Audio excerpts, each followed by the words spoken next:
చేవెళ్లలో మాజీ మంత్రి కేటీఆర్ మాట్లాడుతున్నారు. ఇప్పుడు లైవ్ చూద్దాం. పార్లమెంట్ ఎన్నిక ముందు ఒక్కసారి వేసిండు రైతు బంధు, పంచాయతీ ఎలక్షన్ ముందు ఇంకోసారి వేసిండు. మళ్ళీ వేస్తున్నాడు అంటే ఏదో మతలం ఉంటుంది దాని వెనుక, అది యాద పెట్టుకోండి మీరు. మళ్ళీ వేస్తుండంటే మళ్ళీ ఎలక్షన్ ముందు వేస్తాడు తప్ప ఎలక్షన్ లేకపోతే వేసే కేసు కాదు ఇది. కేసీఆర్ ఉన్నప్పుడు నాట్లు ఉన్నప్పుడు పడుతుండే రైతు బంధు, ఈయన వచ్చినాక ఓట్లప్పుడు మాత్రమే పడుతుంది, మిగతా టైంలో పడదు. అందుకే డేంజర్, యాద పెట్టుకోండి. చివరిగా నేను ఒకటే మీ అందరినీ ప్రార్థించేది, దయచేసి ఒక 5 నిమిషాలు బంద్ చేసుకుందాం. చివరిగా నేను చెప్పేది ఒకటి, నాకు తెలుసు మీకు కూడా చాలా పెళ్లిళ్ళకు పోవాలి, ముఖం చూపెట్టాలి, లేకపోతే తిడతారు ఇళ్ళల్లో, నాకు కూడా తెలుసు. అందుకే ముగించే ముందు నేను చెప్పేది ఒకటే, కేసీఆర్ గారు గెలవాలి, పార్టీ గెలవాలి ఇంత డైలాగులతో కాదు, ఉపన్యాసాలతో కాదు. 300 పోలింగ్ బూతులు ఉన్నాయి మనకు చేవెళ్ల నియోజకవర్గంలో. మరి ఒక ముఖ్యమైన కార్యక్రమం ఇవాళనే చాలా అవుతున్నది. ముఖ్యమైన కార్యక్రమం SIR ఇవాళనే మనకు రాష్ట్రమంతటా స్టార్ట్ అవుతా ఉన్నది. మీ చేవెళ్లలో బూత్ లెవెల్ ఏజెంట్లు అందరు ఇక్కడ ఉన్నారా? ఒక్కసారి ఉంటే చేయలేవటండి.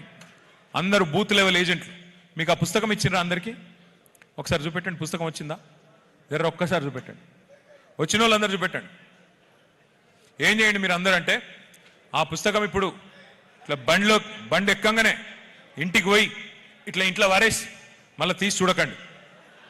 నాకు తెలుసు మీరు ఇట్లా పోగానే ఇట్లా ఇంట్లో వారేస్తారు, మళ్ళీ దాన్ని తీసి చూడరు. అట్లా కాదు, దయచేసి అది చదవండి. అందులో ముఖ్యమైన వివరాలు ఉన్నాయి. ఏమున్నాయి అంటే, SIR అంటే ఏంది అంటే ఒక స్పెషల్ ఇంటెన్సివ్ రివిజన్. ఓటర్ లిస్టును వడపోత చేసే కార్యక్రమం, జల్లెడబట్టే కార్యక్రమమే SIR. Next slide. ఏం చేస్తారు ఇందులో? ఏం చేస్తారు అంటే, మీకు 2 విషయాలు చెప్పాలి. దేశంలో SIR అనేది మొదటిసారి జరుగుతలేదు, ఇది 14వ జరుగుతూ ఉంది. గతంలో 13 సార్లు జరిగింది. చివరిసారి ఎప్పుడు జరిగిందంటే 2002లో జరిగింది.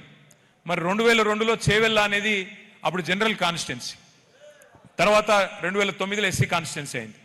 2002లో అప్పుడు ఆంధ్రప్రదేశ్ రాష్ట్రం ఉండే, తెలంగాణ రాష్ట్రం లేకుండే. సో ఇప్పుడు ఏం చేస్తారు, మొదలు 2002 ఓటర్ లిస్టు, 2025 ఓటర్ లిస్టు, మొన్నటి లేటెస్ట్ ఓటర్ లిస్టు 2 పక్కకు పెట్టుకొని చూస్తారు. చూసి ఏం చూస్తారు, అందులో ఫ్యామిలీ మ్యాపింగ్ చేస్తారు. అంటే ఏంటిది? ఇప్పుడు అక్కది కౌకుంట్ల అనే ఊరు, చేవెళ్ళ కాన్స్టిట్యున్సీ. మరి 2002లో కార్తిక్ కానీ కశ్యప్కి కానీ ఆ రోజు 2002లో ఓటు లేకపోవచ్చు, చిన్న పిల్లలు కాబట్టి ఓటు లేదు. మరి 2002 ఓటర్ లిస్టు 2025 పక్కకు పెట్టుకొని చూస్తే శ్రీమతి పట్లోళ్ళ సబితా ఇంద్రారెడ్డి గారు ఆ రోజు ఓటు అక్కది ఉంటుంది. కానీ పక్కకు చూస్తే ఈరోజు 2025లో అక్కకు కొడుకులు ఉన్నారు, వాళ్ళకు ఓటు వచ్చింది. కోడళ్ళు వచ్చిండ్రు, వాళ్ళకు కూడా ఓట్లు వచ్చినాయి. మరి వాళ్ళ ఓట్లు సబితమ్మతోని లింక్ చేసే అవసరం ఉంటుంది, మ్యాపింగ్ చేసే అవసరం ఉంటుంది. దాన్నే ఫ్యామిలీ మ్యాపింగ్ అంటారు. సో ఇప్పుడు రేపు అక్క ఇంటికి పోయినప్పుడు, కౌకుంట్లకు పోయినప్పుడు, అక్కడ BLO గారు, BLA గారు. BLO అంటే ఎవరు? మీ anganwadi teacher, booth level officer. BLA అంటే మన బూత్ లెవెల్ ఏజెంట్, మన పార్టీ వాళ్ళు. ఏం చేయాలి? ఆ లింక్ కాని ఓటర్లు కార్తీక్, కశ్యప్, కళ్యాణ్ ముగ్గురు కూడా అక్క పిల్లలు అని చెప్పి ఓటింగ్ చేయాలి, మ్యాపింగ్ చేయాలి. కోడళ్ళు ఉన్నారనుకో, వాళ్ళు కూడా అక్క కోడళ్ళే అని చెప్పి అక్క పేరుతో మ్యాపింగ్ చేయాలి. ఇది పట్లోళ్ళ ఫ్యామిలీ అని చెప్పి మ్యాపింగ్ చేయాలి, లింక్ చేయాలి. ఇది అందరికీ వర్తిస్తుంది.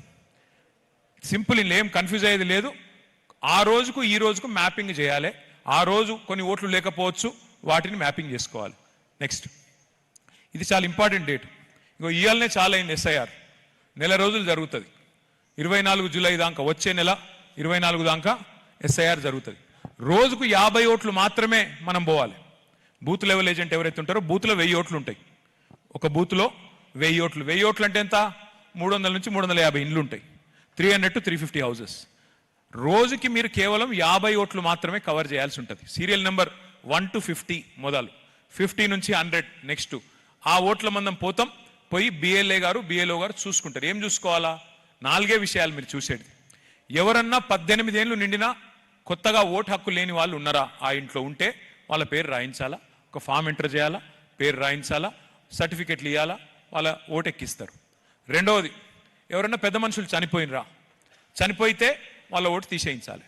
మూడవది, ఇప్పుడు మీ ఇంట్లో ఎవరన్నా ఆడపిల్ల ఉండే, అమ్మాయి పెళ్ళయింది, అత్తగారింటికి పోతే మరి ఇక్కడ తీసేయాలి ఓటు, అక్కడ రాయించాలి, అత్తగారింట్లో రాయించాలి, తల్లిగారింట్లో తీసేయాలి.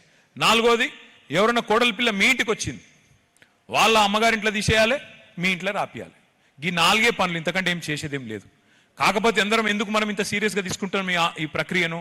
ఎందుకు అంటే మన పశ్చిమ బెంగాల్లో 95 లక్షల ఓట్లు తీసేసిండ్రు. అందులో ఇంతకుముందు నాగేంద్ర గౌడ్ సబ్ చెప్పే ప్రయత్నం చేసినాడు. 27 లక్షల మంది ఆ 95 లక్షల ఓట్లు ఏవైతే తీసేసిండ్రో అందులో 27 లక్షల మంది అయ్యో మా ఓట్లు ఉన్నాయి, మాది నిజం ఓట్లు, మా ఎట్లా తీస్తారు అని సుప్రీంకోర్టులో ఈ రోజు కూడా కొట్లాడుతున్నారు. కానీ ఈ లోపలనే ఎలక్షన్ ఓడిచిపోయింది, మమతా బెనర్జీ ఓడిపోయింది.